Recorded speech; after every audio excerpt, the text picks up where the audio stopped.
The question of what makes an item good is a complex one that's been debated by philosophers for centuries. When examining a pair of gloves, for example, we might first consider the material quality, their ability to keep our hands warm, maybe their aesthetic appeal.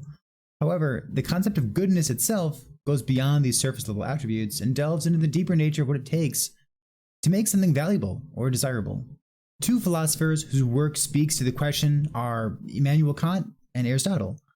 Kant believed that goodness is rooted in the nature of the object itself, independent of any subjective or relative factors. In other words, a good object is one that is inherently valuable and worthy of pursuit. Aristotle, on the other hand, argued that goodness is more contextual. It's dependent on the purpose of the object. In this view, a good object is one that fulfills its intended function. So, when we apply these philosophies to a pair of gloves, we might say that a pair of gloves is good if it's well made, if it performs its function and keeps our hands warm effectively. However, this only captures a surface level understanding of the question. To truly understand what it takes to make a good pair of gloves, or a pair of gloves good, we must consider the deeper values that they represent.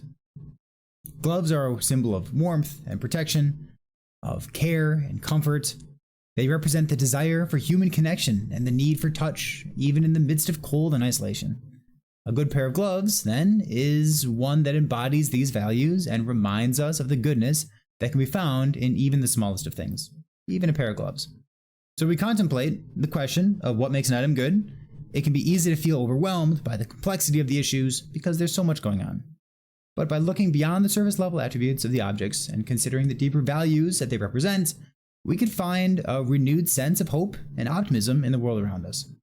For it's in those small, everyday things that we can even find the greatest sources of goodness and joy. Wait, it's got no hybrid health on it. It's garbage.